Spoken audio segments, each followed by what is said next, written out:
पलटवार, बाप बेटे माहौल खराब करें, गिरिराज सिंह कह रहे हैं ये लोग आंख ना दिखाएं, वोट की खातिर हद से पार ना करें। तो गिरिराज का बड़ा हमला, लालू राज में दंगा हुआ था, गिरिराज ने कहा। साथ ही उन्होंने कहा कि नीतीश जी के राज में तो दंगा हुआ नहीं।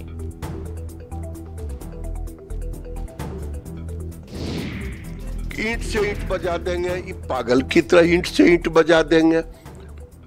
आप अगर ईंट से ईंट बजा देंगे तो दूसरा झाल बजाएगा कि दूसरा भी तो आपसे कहेगा।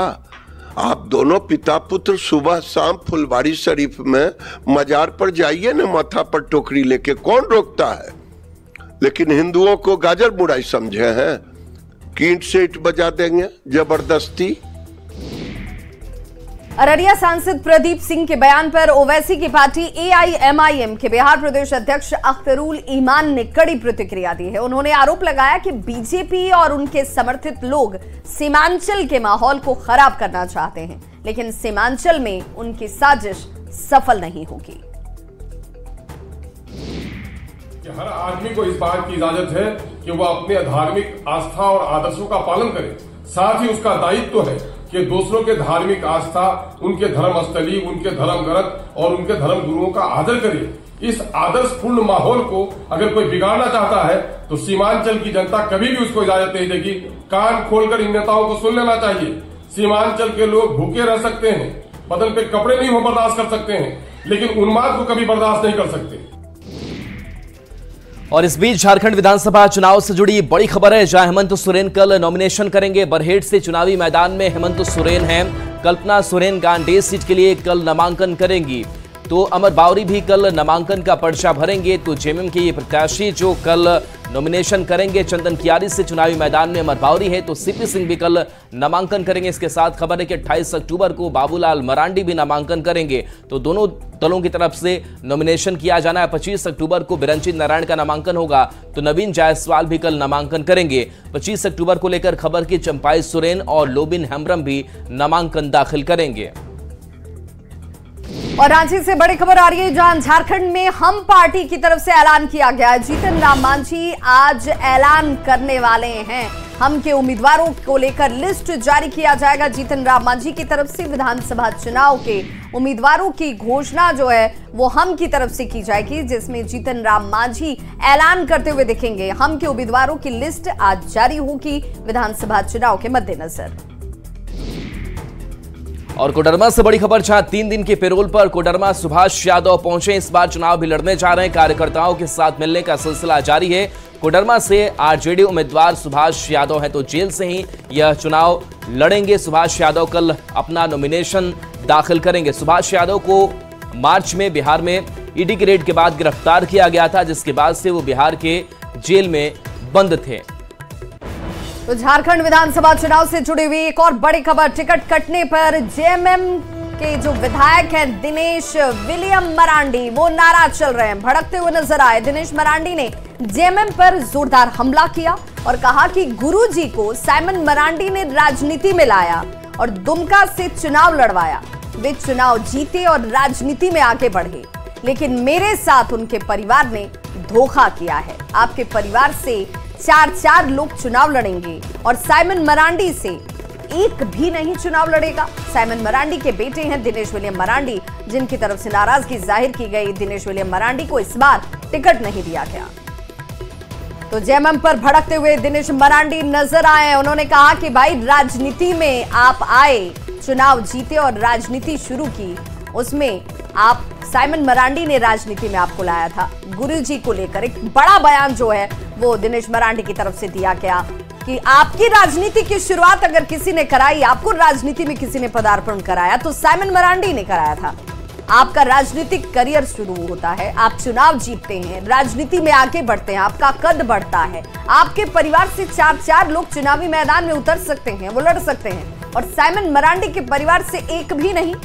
ये सवाल खड़े करते हुए दिनेश विलियम मरांडी नजर आए। साइमन मरांडी के बेटे दिनेश विलियम मरांडी ने कहा कि भाई ऐसी राजनीति नहीं चलेगी। दिनेश विलियम मरांडी के आरोप अब इस वक्त सामने हैं, और ये आरोप इसलिए क्योंकि उनका टिकट कट गया। उन्हें इस बार टिकट नहीं दिया है झारखंड मुक्ति मोर्चा ने। तो ये बड़ी खबर इस वक्त झारखंड विधानसभा चुनाव से जुड़ी हुई, जहां पर किसी के टिकट कटने का और किसी के टिकट मिलने के बाद जो आपस में विरोधाभास है वो खुलकर सामने आ रहा है। कोई बीजेपी का दामन छोड़कर जेएमएम में शामिल हो रहा है तो कोई जेएमएम का दामन छोड़कर बीजेपी के साथ आ रहा है और इधर से उधर दल बदलने वाला सिलसिला जो है वो शुरू हो चुका है। सिर्फ और सिर्फ मकसद ये कि टिकट मिलना चाहिए और ऐसे में टिकट के कटने के बाद विरोध के सुर भी खुलकर सामने आ रहे हैं। इस वक्त एक बड़ा बयान दिनेश विलियम मरांडी की तरफ से दिया गया जो कि सवाल खड़े कर रहे हैं कि भाई ये जेएमएम में क्या हो रहा है। जेएमएम के लिए अगर कोई सर्वोपरि है तो वो शिबू सोरेन है। शिबू सोरेन से जेएमएम की पहचान है और वही गुरुजी को साइमन मरांडी ने राजनीति में लाया था। उनके राजनीतिक करियर की शुरुआत साइमन मरांडी ने कराई थी। साइमन मरांडी के परिवार से दिनेश मरांडी आते हैं और उनका टिकट कट जाना, उन्हें टिकट न दिया जाना सवाल खड़े कर रहा है। और चलिए, रूस के कजान में 16वां ब्रिक्स सम्मेलन में पीएम मोदी मौजूद है। शी जिनपिंग भी ब्रिक्स सम्मेलन में मौजूद है। सम्मेलन के बाद पीएम मोदी जिनपिंग की मुलाकात होगी। ब्रिक्स सम्मेलन में दो बड़े फैसले हो सकते हैं। ब्रिक्स में 10 पार्टनर सदस्य बनाए जा सकते हैं। इसके साथ साथ ब्रिक्स देश में लोकल करेंसी में व्यापार करने पर जोर दिया जा सकता है। 30 देश ब्रिक्स में शामिल होने को इच्छुक है। तो रूस के कजान में प्रधानमंत्री नरेंद्र मोदी और चीन के राष्ट्रपति शी जिनपिंग की आज द्विपक्षीय बैठक होगी और आज शाम वक्त है 4:30 बजे से लेकर 5:30 बजे का जब ये मुलाकात हो सकती है। दोनों नेताओं के बीच करीब 5 साल के बाद ये द्विपक्षीय बैठक होने जा रही है और इसके पहले 2019 में पीएम मोदी और चीन के राष्ट्रपति शी जिनपिंग के बीच द्विपक्षीय बैठक हुई थी। तो सीमा पर दोनों देशों के बीच शांति स्थापित करने की कोशिशों के बाद पीएम मोदी और चीन के राष्ट्रपति शी जिनपिंग की इस मुलाकात पर पूरी दुनिया की नजर है। दोनों नेता रूस के कजान में 16वें ब्रिक्स शिखर सम्मेलन में शिरकत करने के लिए पहुंचे हैं। और देखिए, विमानों को धमकी मामले में आईटी मंत्रालय की बड़ी बैठक। सोशल मीडिया प्लेटफॉर्म के अधिकारियों के साथ यह बैठक आईटी मंत्रालय की एक्स को फटकार भी लगी है। बता दें कि बैठक में एक्स और मेटा के प्रतिनिधि वर्चुअली जुड़े थे। बैठक में सभी एयरलाइंस के प्रतिनिधि भी शामिल थे। आईटी मंत्रालय की एक्स को फटकार लगी। जरूरी अपडेट्स और प्रोटोकॉल मानने की सलाह दी गई। एक्स को समय पर एक्शन लेने की भी सलाह दी गई है। जांच में सहयोग बढ़ाने और एक्शन में तेजी के निर्देश दिए गए। कुछ एक्स हैंडल्स और खातों की जानकारी की भी मांग की गई। इस दौरान दिल्ली एनसीआर की हवा बेहद खराब स्तर तक पहुंच चुकी है। पूरे एनसीआर में धुएं की चादर और गुबार आपको नजर आएगा। इसे देखते हुए सरकार ने GRAP 2 लागू कर दिया है। इसके तहत कोयले और जलाऊ लकड़ी के इस्तेमाल पर रोक लगा दी गई है। इसके साथ ही होटल, रेस्तरां और खुले भोजनालयों में तंतूरों पर भी रोक रहेगी। इसके अलावा इमरजेंसी कंडीशन को छोड़कर डीजल जनरेटर सेटों के इस्तेमाल पर भी रोक रहेगी। परेशानी की बात यह है कि इन पाबंदियों के बावजूद प्रदूषण बढ़ रहा है। नोएडा का AQI 308 दर्ज किया गया है जो खतरनाक श्रेणी में आता है। तो दिल्ली एनसीआर में बढ़ती प्रदूषण पर सुप्रीम कोर्ट सख्त हो गया है। पंजाब हरियाणा सरकार को सुप्रीम कोर्ट की तरफ से फटकार लगाई गई। आप सिर्फ कारण बताओ नोटिस जारी कर रहे हैं, इससे काम नहीं चलने वाला है। बताइए अब तक आपने कार्रवाई क्या की, आपने क्या कदम उठाए। सुप्रीम कोर्ट ने बड़े सख्त और तल्ख लहजे में यह सवाल पूछा। आपका हलफनामा पूरी तरह से मौन नजर आता है। अब बात डाना तूफान की, जो करीब 100 से 120 किलोमीटर रफ्तार से आ रहा है और कल गंभीर रूप ले सकता है। तो अंडमान सागर से उठा चक्रवाती तूफान डाना तेजी से बंगाल की खाड़ी की ओर बढ़ रहा है। कल तूफान गंभीर रूप लेगा। इसे लेकर कोलकाता और ओडिशा के तटों पर अलर्ट जारी किया गया है। तो ओडिशा में पुरी के तटों से मछुआरों को हटा दिया गया है, जबकि रेलवे ने बयान जारी करते हुए कहा है कि बंगाल में सियालदह स्टेशन से कल रात 8 बजे के बाद किसी भी लोकल ट्रेन की आवाजाही पर पूर्ण रोक रहने वाली है। मतलब 24 तारीख को रात 8 बजे के बाद कोई भी लोकल ट्रेन नहीं चलेगी।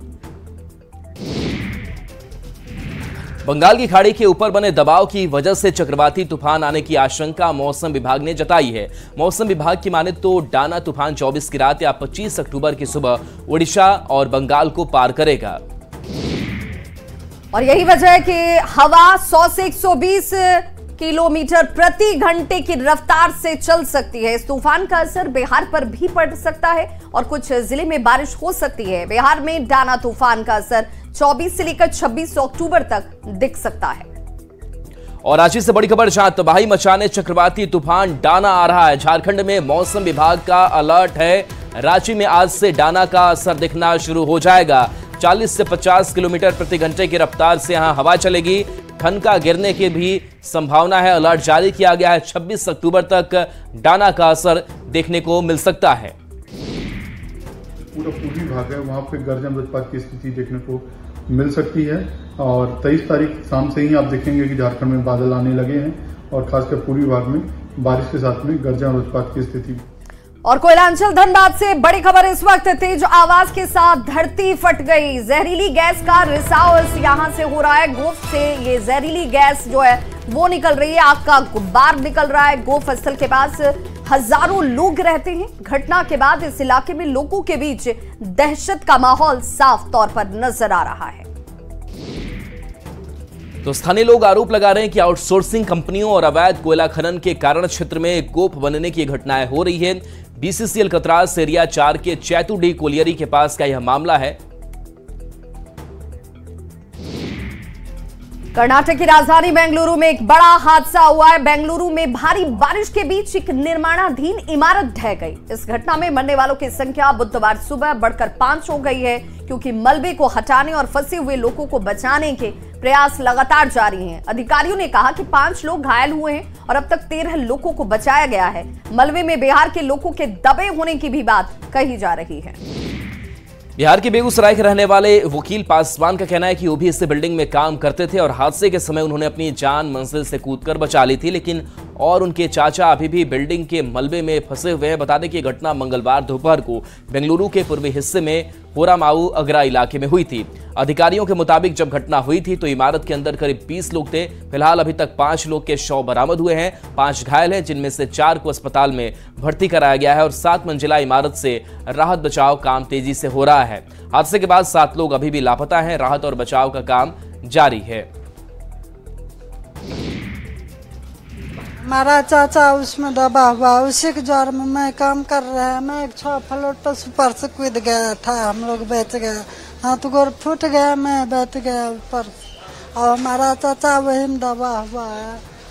और 4 आदमी था, 3 आदमी, एक आदमी खत्म हो गया, एक आदमी हॉस्पिटल में भर्ती कर दिया है ना। हम लोग रहते उसको एक अभी एक आदमी वही में हम लोग को भर्रा थाना में रखा है। भर्रा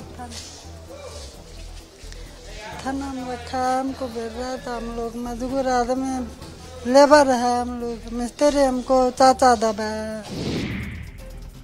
खबर अररिया से, जहां के फारबिसगंज में देर रात अवैध पटाखा भंडारण का पर्दाफाश हुआ है। देर रात एसडीएम और एसडीपीओ ने एक मकान में छापेमारी कर लाखों रुपए के पटाखे को जब्त किया। तस्वीरें आपके सामने हैं। पटाखे बेडरूम से लेकर किचन के रूम तक भरे हुए थे और यही वजह है कि गैस सिलेंडर भी यहां रखा हुआ था। बता दें कि फारबिसगंज के पोस्ट ऑफिस चौक के पास के एक मकान से पटाखों की जब्ती हुई है। इस मकान के 5 कमरे और किचन में लाखों रुपए के पटाखे पुलिस ने छापेमारी के दौरान जब्त किया। पुलिस ने आरोपी के खिलाफ एफआईआर दर्ज कर ली है और मामले की आगे की कार्रवाई कर रही है। आज हमको सूचना मिली थी कि यहाँ पे अवैध तरीके से पटाखा का भंडारण किया जा रहा है।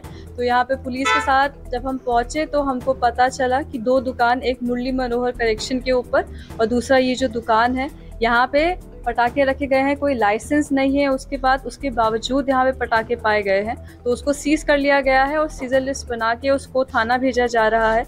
जो भी लोग हैं उनके अगेंस्ट एफआईआर की जाएगी, नेम्ड एफआईआर की जाएगी और एक्सप्लोसिव्स एक्ट के अंदर ये मामला पड़ता है, जिसमें कि जेल, कारावास का भी प्रावधान है। तो अनुसंधान जैसे ही होता है, सबसे स्ट्रिक्ट कार्रवाई जो हो सकती है वो की जाएगी। खबर दानापुर से, जहां बेटा में किराना दुकान पर अपराधियों ने फायरिंग की है। सदीसोपुर समसारा सब्जी बाजार में दुकानदार महेश कुमार वर्मा पर फायरिंग की गई, जिससे इलाके में दहशत देखने को मिली। बाइक पर आए 5 की संख्या में अपराधियों ने फायरिंग की और हथियार लहराते हुए फरार हो गए। बताया जाता है कि उधारी मांगने के विवाद में बिट्टू सरकार गैंग ने वारदात को अंजाम दिया है और रंगदारी की भी मांग की है। पुलिस मामले की छानबीन कर रही है और फायरिंग करने वाले अपराधियों की तलाश में पुलिस जुटी हुई है। विवाद सर कुछ उससे राम रहीम कुछ नहीं है, समझ गया। ऐसे आके जो इतना रंगदारी देना है। रंगदारी मांग रहा है। हाँ 10 लाख रुपये व्यवस्था कर ले, ना तो बाल बच्चे को सबके मार देबो गोली। अच्छा कहाँ तो जो थाना में जाना है जो थाना में जाओ। कहाँ का है चिंते हैं? ये चिंते बिट्टू सरकार के। कहाँ के ऊपर है? मौड़ी गाँव है, खीरी मोड़ घर है। बिट्टू सरकार जो कि खीरी मोड़ के रहने वाले हैं, वर्तमान में योगिंदर यादव पांडे चक के घर में रहते थे, किराए के मकान में रहते थे। इनके द्वारा पूर्व में झगड़ा को लेके गोली इनके दुकान के सामने हवा में फायरिंग की गई है। इस घटना के संबंध में महेश कुमार वर्मा से आवेदन प्राप्त कर अग्रतर कार्रवाई की जा रही है। छपरा, सिवान और गोपालगंज के बाद अब मुजफ्फरपुर में जहरीली शराब से मौत की बात सामने आ रही है। मुजफ्फरपुर के हथौड़ी थाना क्षेत्र के जेवार गांव के रहने वाले 25 वर्षीय श्याम कुमार की संदेहास्पद मौत हो गई, जिसे लेकर परिजन जहरीली शराब से मौत की बात कह रहे हैं। हालांकि अब तक इसकी आधिकारिक पुष्टि नहीं हो सकी है। पुलिस शराब से मौत की बात की पुष्टि नहीं कर रही है। ऐसा कहा जा रहा है कि सभी लोग ने आरा में शराब पी थी, जिसके बाद एक की मौत हो गई, 2 लोग की हालत गंभीर है। श्याम कैसे मरे? मर गए, सरच्चा गए थे सारू लाने। सरच्चा में गए थे, उनको कोई आदमी फोन किया था तो वो सरच्चा में गए थे। अब उनके बाद 7 बजे हमको पास था, उसके बाद 7:30 बजे चल गए सरच्चा। 10:04 पर घर आए। वो हमसे बात भी की है, प्यार से रहो के रात में हमको साथ गोदी में सुताए के।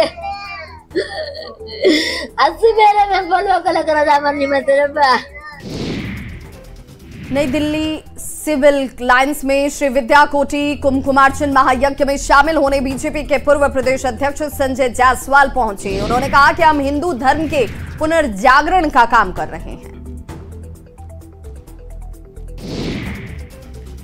इस दौरान उन्होंने कहा कि मैं वक्फ से जुड़े संसदीय समिति का सदस्य हूं। यह भारत भूमि है, सनातनियों का केंद्र है और लोग कहते हैं कि सब संपत्ति वक्फ की है।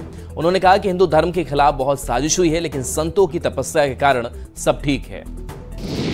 विगत 70 वर्षों में जो उन्होंने किया है, जिन्होंने दिक्कत दिया है, जिन्होंने एक तरह से हिंदुत्व को समाप्त करने का कुत्सित प्रयास किया है, उसका राजनीतिक तौर पर हम सब भी आपके ही कार्य को हम लोग आगे बढ़ा रहे हैं। अभी मैं खुद ही वक्फ बोर्ड का सदस्य हूँ और यह सनातन भूमि है और कहा जाता है कि सब संपत्ति।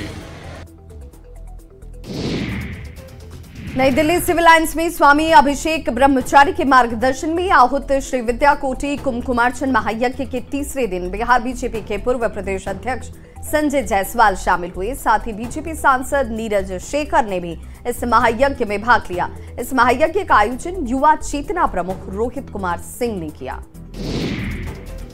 सांसद नीरज शेखर ने कहा कि हमारा देश आगे बढ़ा। युवा चेतना प्रमुख रोहित कुमार सिंह ने कहा कि आज पूरी दुनिया हमारे देश की ओर देख रही है। इसका श्रेय प्रधानमंत्री नरेंद्र मोदी को जाता है। मैं मानता हूं कि ये परिवार का कार्यक्रम है।